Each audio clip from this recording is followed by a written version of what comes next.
ક્યાંથી શરૂ થાય અહીંથી ક્યાં પૂરું થાય અહીંયા હવે આપણે લોન ક્યારે આપી 1 10 20 તમને ખબર પડી ગઈ 10 થી ડિસેમ્બર ઓક્ટોબર નવેમ્બર ડિસેમ્બર 3 મહિનાનું વ્યાજ ઇન્ટરેસ્ટમાં લેવાનું છે લખે તો ખબર રફ પેજ છે ને આખા વર્ષનો ઢગલો કરી દેવાનો બગાડી પણ ડેટા કરી નહીં વર્કિંગ કરી શું કરીએ કેટલા લોન છે 5000 કેટલા મહિના 3 મહિના કેટલા ટકા 10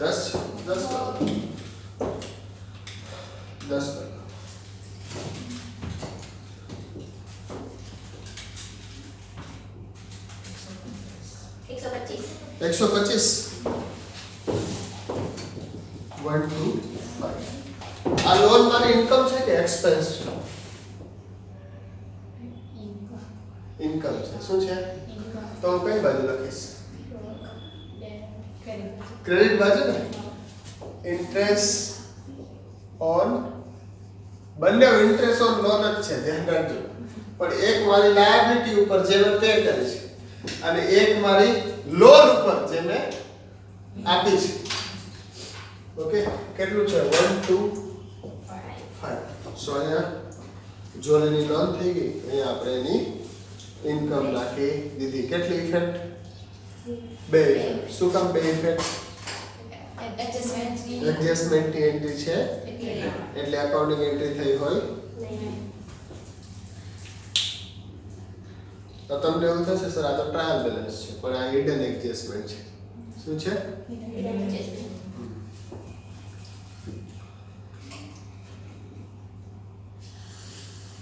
ઇન્સ્યોરન્સ ખાસ જોજો ઇન્સ્યોરન્સ થાક્યા નથી ને મને એવું લાગે છે તમે થાકી ગયા હોય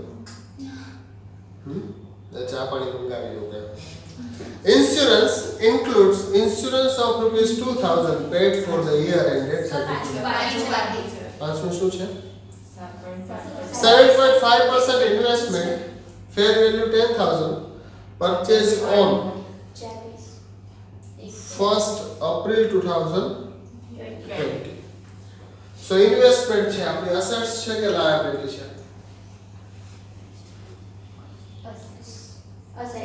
assets છે તો ક્યાં મૂકીશ assets અહીંયા હું શું લખીશ 7.5% investment એની fair value કેટલી છે અરે માર્કેટ વેલ્યુ 9000 fair value ગમે તેટલી હોય આપણે માર્કેટ વેલ્યુ લખવાની છે ઓકે કેટલી છે 9000 ઓકે આના ઉપર ઇન્ટરેસ્ટ મળે કે આપવું પડશે મળે ને ક્યારે કરવી ઇન્વેસ્ટમેન્ટ આપણું વર્ષ ક્યારે ચાલુ થાય છે 20 થી 20 આપણે ઇન્વેસ્ટમેન્ટ ક્યારે કરવી 1/4/20 તો એપ્રિલ થી December so April, May, June, July, August, September, October, November, December. Investment કેટલાનું છે 9000 પણ ઇન્વેસ્ટમેન્ટ નું જે આપણને વ્યાજ મળશે તે કોના ઉપર મળશે 10000 શું કામ ફેર વેલ્યુ ઉપર આપણને આવું તો 12મા ધોરણની અંદર ભણ્યા હતા કે યાદ આવે છે ને હા 10000 ના 9/12 ના 7.5 કરો આપણી પાસે કેલ્ક્યુલેટર જ નથી આજે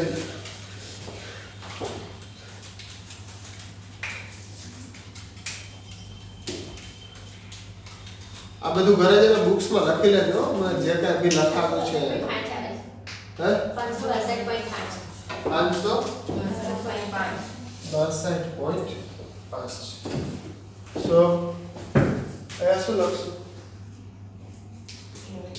ઇન્વેસ્ટમેન્ટ રિટર્ન રિસીવ્ડ કેટલું 562.5 ઇન્વેસ્ટમેન્ટ લખી દીધું અહીંયા ઇન્કમ લખી દીધી ટ્રેડ સોલ્વ કરો ચલો આગળ જઈએ આ બુક્સ માં આપણે 563 કરી દીધા તો આપણને કઈ વાંધો નથી છે વાંધો હોય તો એવું રાખે વાંધો હોય તો કહી દો લેવાનું સાહેબ, અમારે તો 63 જ લેવાનું. બરાબર. ચાલો આગળ શું છે? Insurance includes rupees 2000 paid for the year ended 31st March 2021. કેમ આવું આપ્યું છે? કેમ આવું આપ્યું છે? આ તો સારું કોઈ જોયું જ નથી આપણે તો. હા?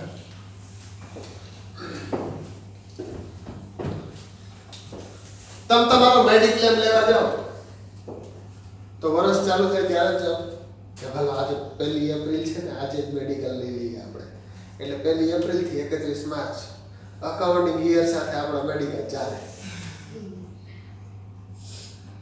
મેડિકલ ની જરૂર તો ગમે ત્યાં પડે, ઓગસ્ટમાં જાય, સપ્ટેમ્બરમાં જાય, ઓક્ટોબરમાં જાય, ડિસેમ્બરમાં જાય, હે ને? અહીંયા એવું જ થયું. આપણું વર્ષ ચાલુ થયું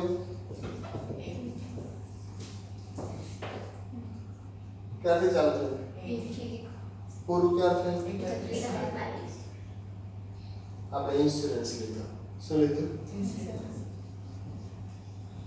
કેટલા લીધું?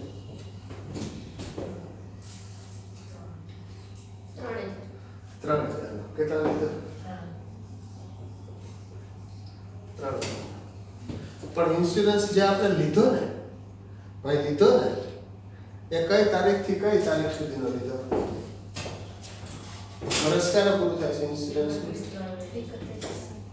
31/3/2021. તો ઇન્સ્યોરન્સ ચાલુ ક્યારે થયો? 1/4/2020. હવે બે તારીખ આવી ગઈ. એક આ ને એક આ. આપણે જોવાનું કે આ તારીખનો ખર્ચો કેટલો આવે. આ તારીખનો ખર્ચો કેટલો? અહીંયા તો તમને રેડીમેડ આપી દીધું છે. શું આપી દીધું છે? એમણે કહી દીધું કે ઇન્સ્યોરન્સનો 3000 રૂપિયાનો જે ખર્ચો કર્યો છે એમાં 2000 રૂપિયાનો ખર્ચો એવો છે જે 31/3/21 ને રિલેટેડ છે. જો એવું જ કીધું છે ને. શું કીધું છે?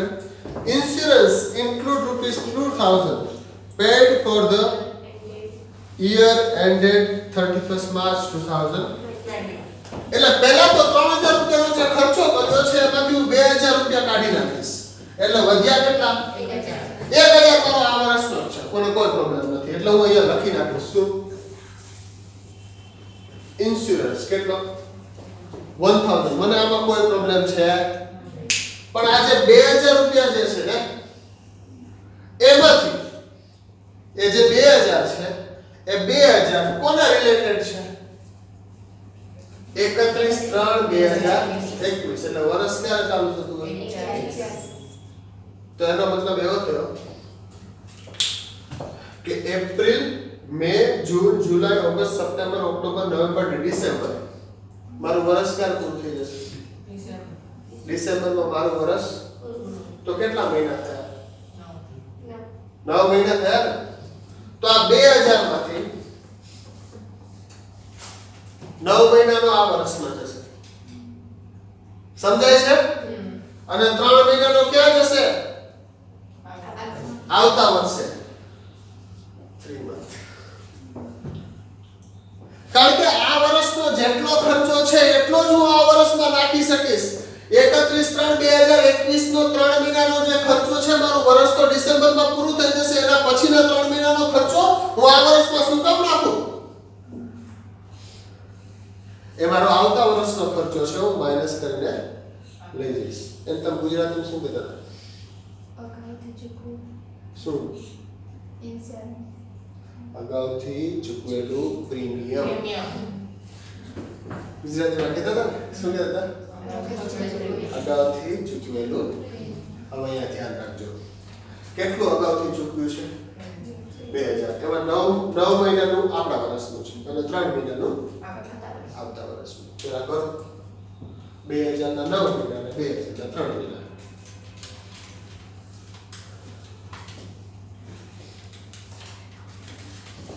$2000 into 9/12 and 2000 into 3/12 1500 અહીંયા 1500 આ 1500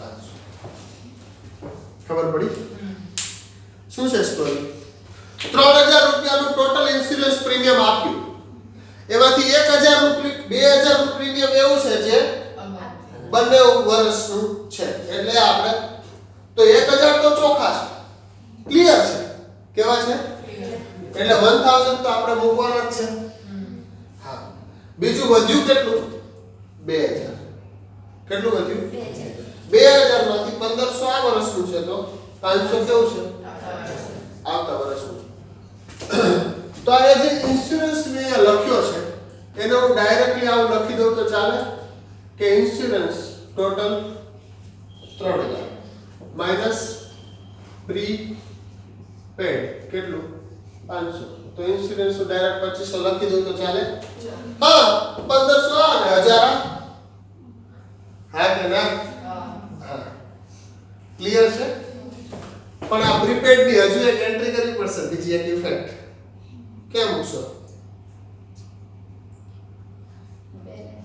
બેલેન્સ શીટ માં ક્યાં અસેટ્સ બાજુ અગાઉથી ચૂકવેલું પ્રીમિયમ સો પ્રી પેડ એક્સપેન્સ કેટલું ચૂક્યું 500 આવતા વર્ષે શું કરશો આવતા વર્ષે શું કરશો આવતા વર્ષે જ્યારે તમે પ્રીમિયમ ભરશો ત્યારે આખા વર્ષનું નહીં ભરો આ 3 વર્ષને છોડીને ભરશો આ 3 વર્ષને એટલે 3 વર્ષનો ખર્ચો આવતા વર્ષે બુક કરશો તમે એન્ટ્રી શું કરશો insurance premium account debit 500 to prepaid insurance premium કેટલું એટલે બેલેન્સ શીટમાંથી આ કેવું થઈ જશે 0 આવતા વર્ષે ખર્ચો નાખી દીધો આવતા વર્ષે 500 નાખી દીધો આવતા વર્ષે જે પ્રીમિયમ ભરશો એમાંથી થોડો પાર્ટ પાછો ખર્ચા નાખશો થોડો પાછો કેરી ફોરવર્ડ કરશો કારણ કે આની ડેટ તો કોઈ દિવસ ચેન્જ થશે એ તો આવનારા વર્ષોમાં પણ એ જ રહેશે ક્લિયર છે આને કહેવાય ડિફર્ડ વેલ્યુ શું કહેવાય ડિફર્ડ નું ગુજરાતી નહીં પૂછતો મને નહીં ખબર ડિફર્ડ કરવું એટલે કેરી ફોરવર્ડ કરવું પછી શું છે રેન્ટ પબ્લિક કેટલા મહિના 11 મહિનાની બહુ ઓછી સેલરી નથી દિશા થોડી 12-15 લાખ રૂપિયા તો સેલરી હોવી હે કેટલી સેલરી આપી છે 11000 કેટલા મહિનાની આપી છે 11 તો એક મહિનો કોણ ખાઈ જશે તો એક મહિના શું કરશો નથી આપી નહીં આપવાની આમ બી કોવિડ હતો કંપની ઘાટામાં ચાલે છે નહીં આપતો નહીં આપી દિશા નિકો નહીં આપ્યું ને મારે તો નહીં આપે આપે છે કે નહીં હવે આપી દઈએ છો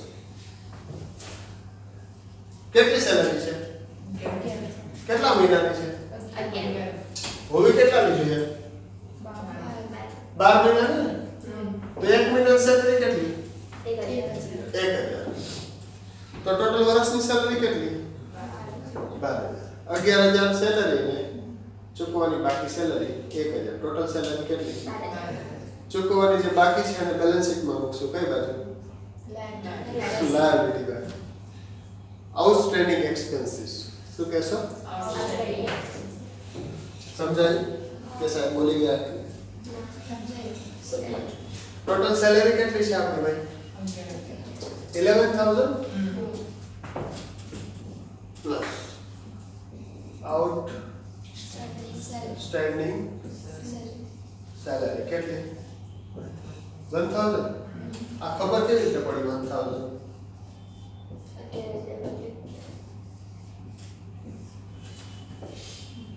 ઓકે તો ટોટલ સેલરી કેટલી થઈ 12000 ક્યાં મૂકશું પ્રોફિટ આવું લખશું ને બધું સેલેરી પ્લસ ચૂકવવાની બાકી સેલેરી એટલે ટોટલ 12000 અને જે આઉટસ્ટેન્ડિંગ સેલેરી છે એ આપણે લાયબિલિટીમાં લખીશું. ઓકે 11% ડિબેન્ચર બોન્ડ 15% ના 15000 ના 11% કરો.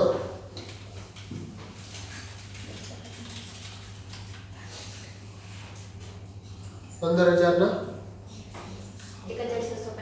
1650 ઇન્ટરેસ્ટ કેટલું આપવું પડે આપણે ડિબેન્ચરનું?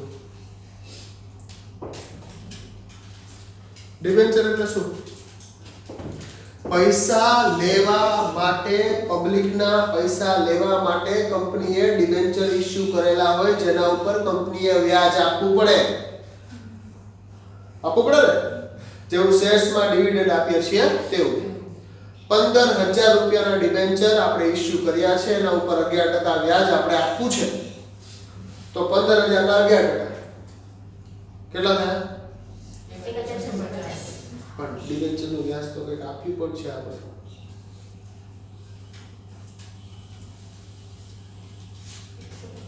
કેટલું આપ્યું છે? 825 તો હવે શું થશે? ટોટલ વ્યાજ કેટલું આપવાનું હતું?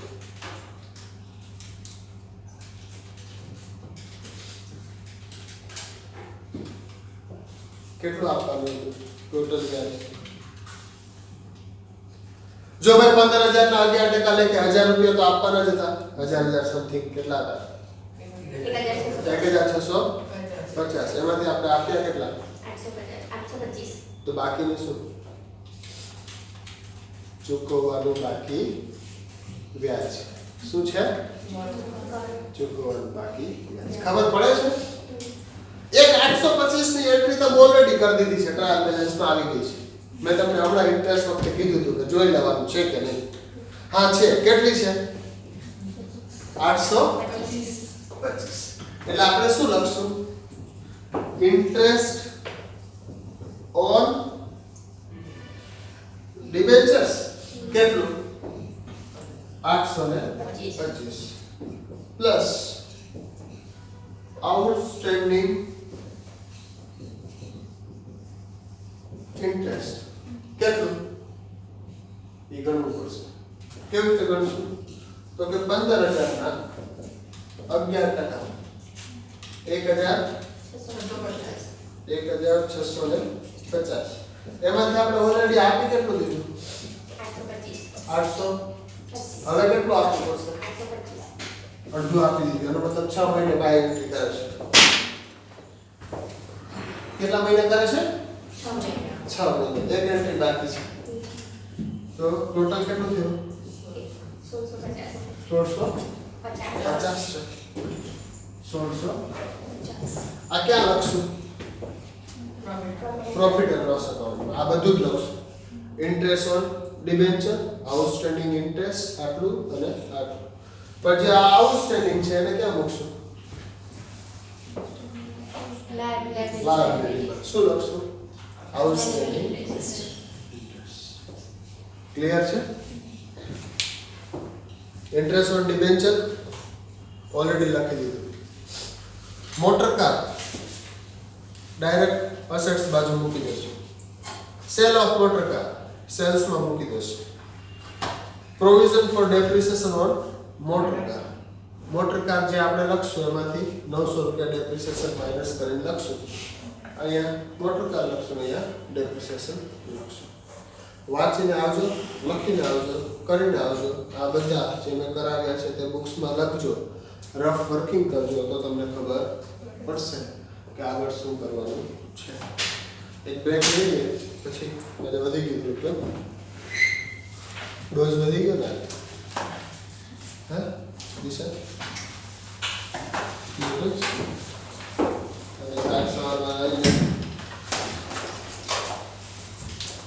આમ સમજાય છે? સમજાય છે?